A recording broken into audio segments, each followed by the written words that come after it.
Olá, sejam bem-vindos ao programa Aprender a Estudar em Casa. Eu sou o professor Luís Barbosa, o professor de História 12º ano. Vou estar convosco para as aulas de História 12º durante esse período. Antes de mais, ou seja, antes de começar a nossa aula, é importante referir-vos que, durante essa pandemia de Covid-19, vocês devem respeitar, ou seja, seguir as normas das autoridades de saúde. Nós respeitamos distanciamento social.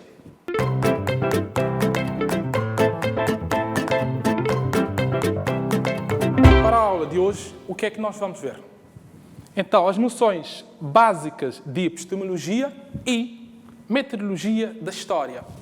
A história, vamos ver o conceito, objeto, utilidade, fontes históricas, ciências auxiliares e facto histórico. Instrumentos de análise histórica, fases no trabalho do historiador, hermenêutica, nesse caso, e a heurística, e a síntese histórica. Então, sendo assim, vamos dar início concretamente àquilo que nós vamos ver na nossa aula de hoje. Primeiramente, vamos começar por ver, nesse caso, o surgimento da palavra história. Como vocês podem ver, a palavra história vem do grego antigo, ou seja, histórico, que significa testemunho no sentido da palavra, ou seja, daquele que vê. Podemos definir a história como sendo uma ciência humana que estuda o desenvolvimento do homem no tempo, analisa os processos históricos, personagens e factos para poder compreender um determinado período histórico, cultura ou civilização. Ou seja, história, a ciência que estuda o homem no tempo e no espaço e as suas realizações, como é óbvio. Ou seja, estão a ver que realmente é importante. Começa por estudar o homem. Então, é muito importante. Podemos observar que a história é a ciência que estuda o homem, bem como o seu passado, a sua cultura e origens, de modo a entender o presente e perspectivar o futuro.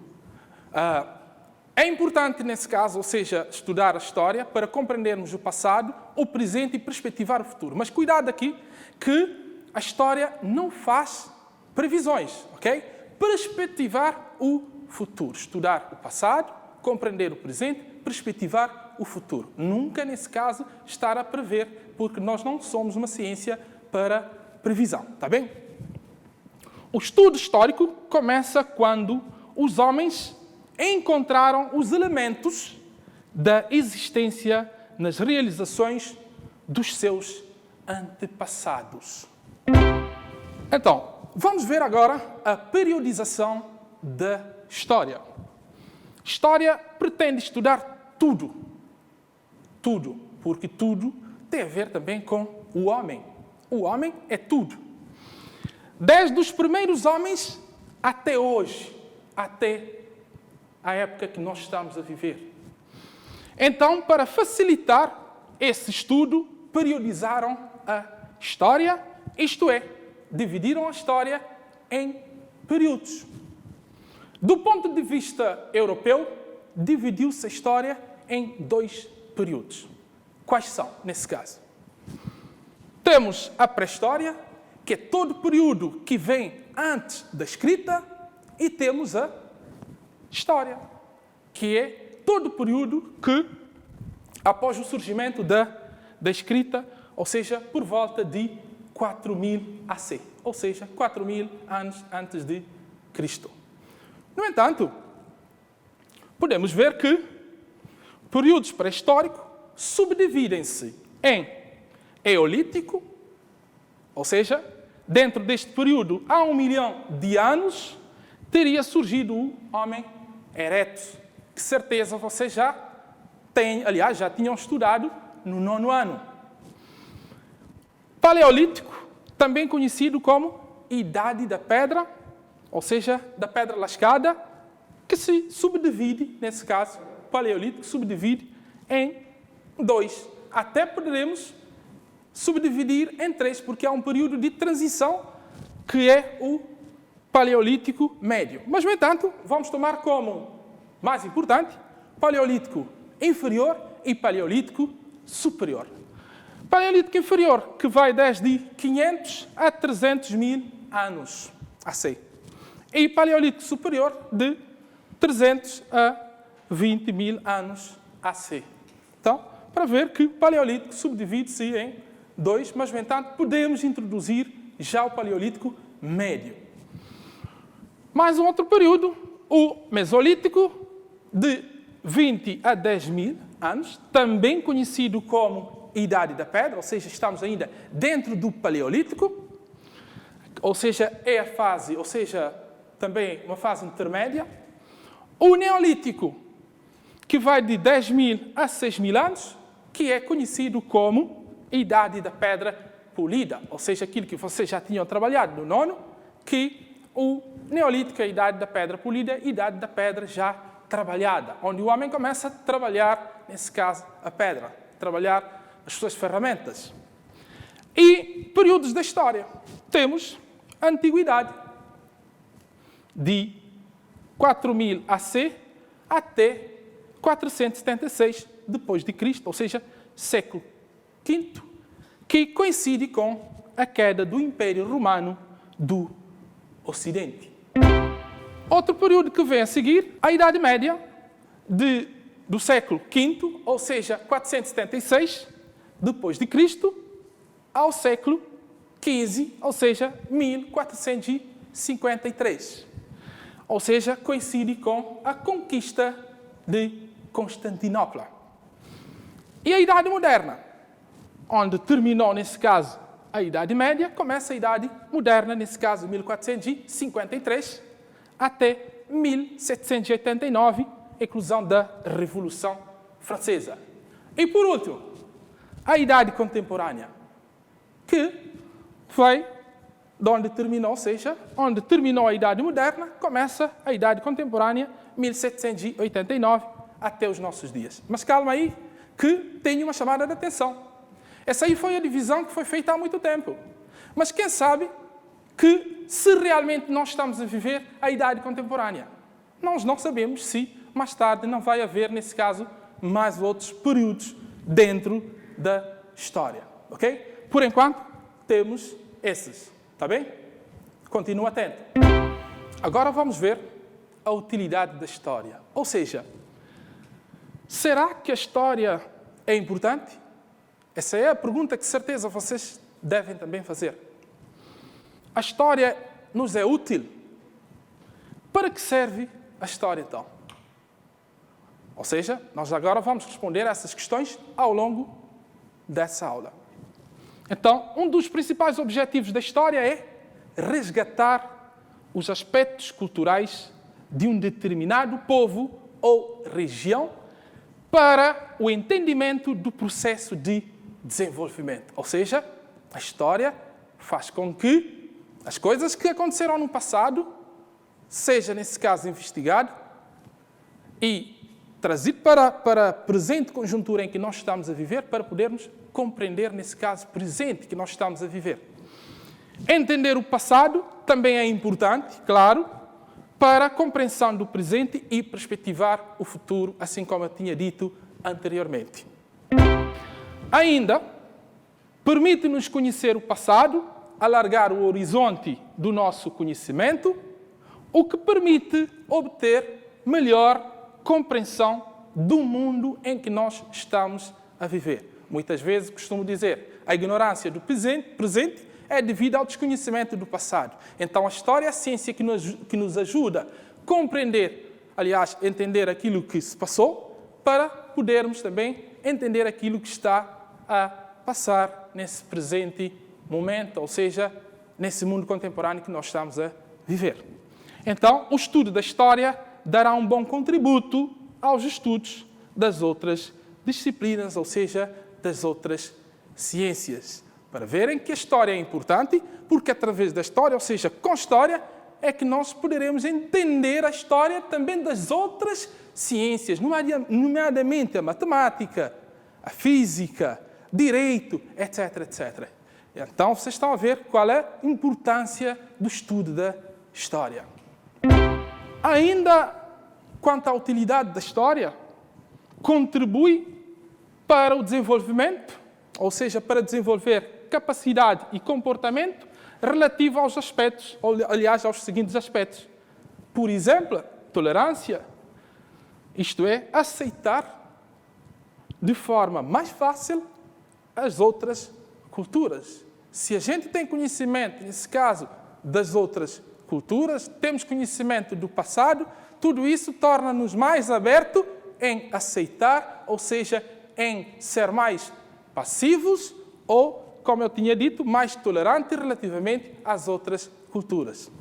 Então, o que é que eu posso concluir? É que a história é mestre da vida. Mestre da vida por quê, gente? Porque permite-nos, ou seja, dá-nos lição para não cometermos os mesmos erros no presente. Ou seja, estudando a história, vendo aquilo que foi o passado, é claro, nós não vamos cometer os mesmos erros no presente. Percebido? Continuem atentos. Agora vamos ver as perspectivas da história. É de referir que a história tem duas perspectivas. Quais são? História-realidade, história-estudo. E o que vem a ser a história-realidade? História-realidade diz respeito ao acontecimento, ou acontecimentos, vivido e às alterações provocadas pelo homem. Isso significa história-realidade. Agora, o que vem a ser história-estudo? Esse que será o objetivo, aliás, o objeto do nosso estudo mesmo. História-estudo reporta-se à investigação, reflexão e compreensão da história-realidade. Esse é que vai nos ajudar a compreender a história-realidade. É o objeto de estudo da historiografia, ou seja, a história da história. O objetivo é mostrar a evolução da ciência histórica desde o surgimento do homem, nesse caso, ou seja, desde o surgimento da história, dos primeiros passos, até a história que se faz hoje. Ok? Então, como é que se faz a história? Como é que a gente, nesse caso, o historiador, faz a história? Então, para isso, é necessário, nesse caso, a análise do passado deve ser estudada por meio de vestígios das atividades humanas, que é conhecido como fontes históricas. Ou seja, para conhecermos a história, é necessário fazermos investigação, nesse caso, conhecer as fontes históricas deixadas pelos nossos antepassados. Sendo assim, existem 5 fases no trabalho do historiador para reconstruir o passado. Quais são nesse caso? Primeiro, definição do tema a investigar. Identificam-se os problemas a selecionar. Nesse caso, pode ser um facto histórico. O segundo, enunciar algumas hipóteses, ou seja, possíveis respostas do tema a investigar. A seguir, temos o terceiro passo. Reúnem-se os testemunhos, também designados de fontes históricas, ou seja, fontes históricas, tudo aquilo que permite ao historiador reconstruir o passado. Há que reunir, nesse caso, documentos através de técnicas particular que se denomina de heurística. Existem vários tipos de fontes históricas. Por exemplo, fontes materiais, orais, iconográficas e escritas. E as fontes materiais, por exemplo, são os vestígios materiais da atividade humana, tudo aquilo que é material. Incluem as fontes arqueológicas em geral, os instrumentos de trabalho, os monumentos, moedas, entre outras. Algumas ciências auxiliares da história são dedicadas a este tipo de fontes. como, nesse caso, arqueologia, paleontologia, numismática, entre outros, ajudam, nesse caso, o historiador no seu trabalho. Ou seja, a história, para reconstruir o passado, é claro, conta com o auxílio das outras ciências que nós denominamos de ciências auxiliares. O trabalho é longo, o trabalho é bastante complexo, daí que a história recorre às ciências auxiliares. As fontes orais incluem todas as informações e tradições que se mantêm conservadas na memória das pessoas e passadas oralmente de uns para outros, ou seja, de geração para geração.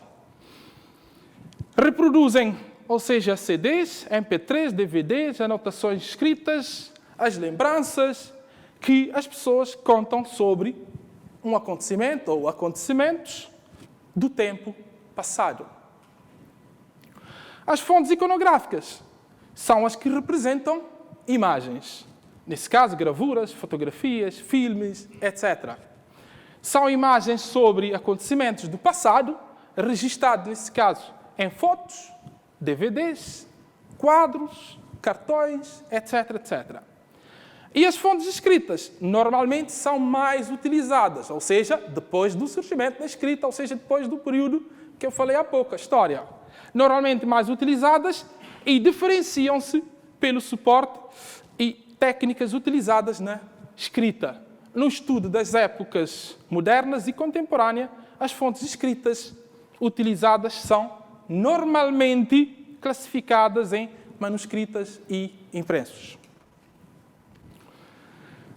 E, nesse caso, quanto às fontes arqueológicas, temos, aliás, arquitetónicas, edifícios, monumentos, entre outras construções edificadas no passado, ou seja, tudo aquilo que tem a ver com monumentos e edificações.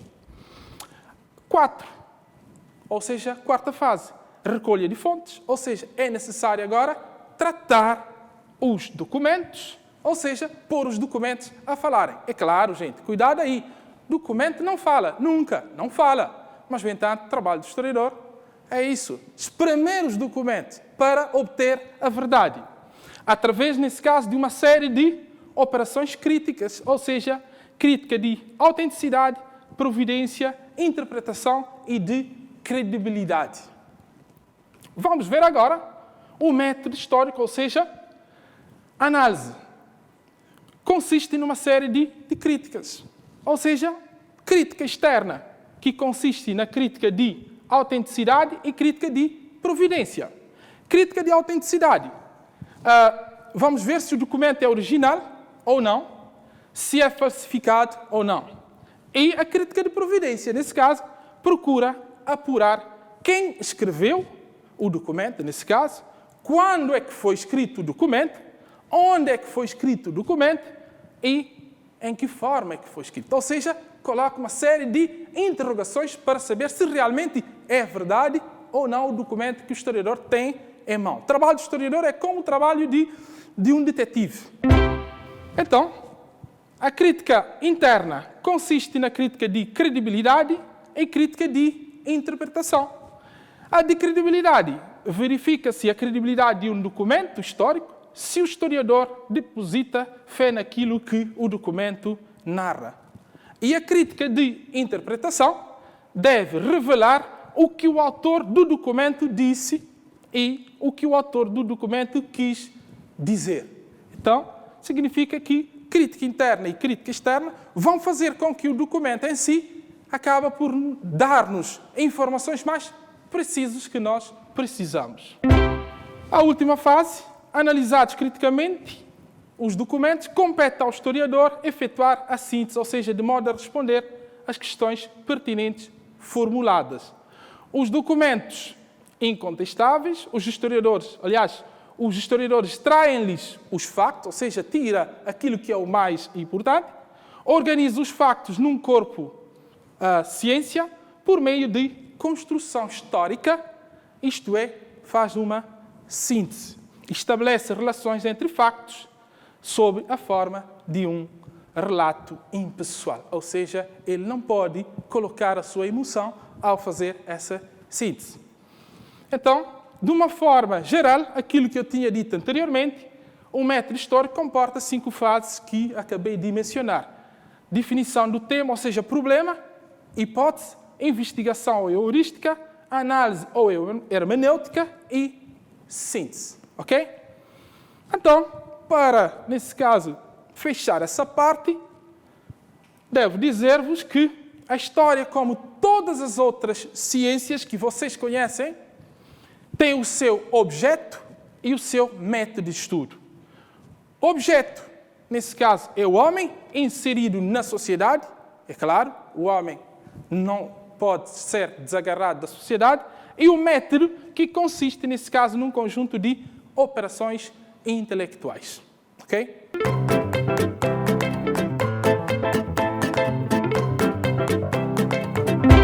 Então, agora vou deixar-vos com um pequeno trabalho de casa para ver se realmente vocês estiveram atentos durante a aula.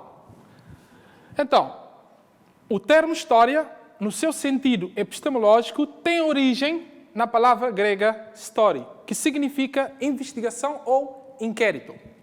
Pergunta 1, ou seja, 1, elabora um texto sobre a história, referindo os seguintes aspectos: conceito, perspectiva e a sua importância.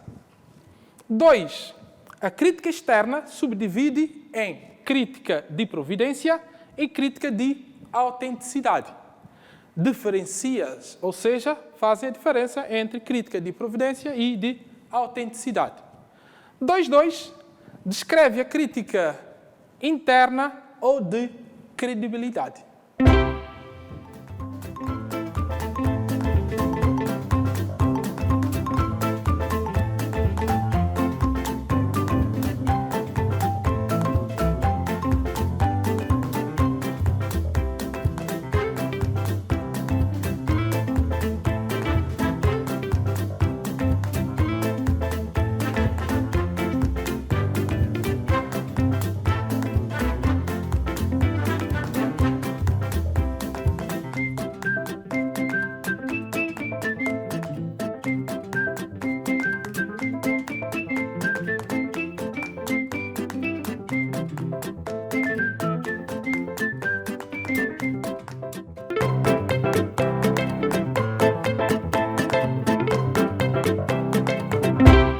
Então, o que é que nós vimos hoje?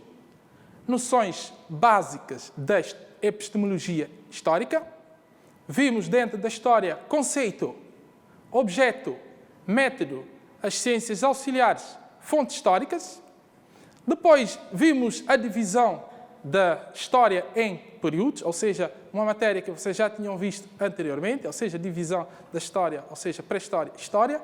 E depois vimos as fases no trabalho do historiador, porque vimos que a história é importante, mas, no entanto, para chegar à verdade histórica, é importante, nesse caso, fazer um trabalho de fundo, ou seja, um trabalho cuidadoso. Então, vimos que o historiador percorre 5 fases essenciais para chegar à verdade histórica. Assim chegamos ao fim da nossa aula no âmbito do programa Aprender a Estudar em Casa.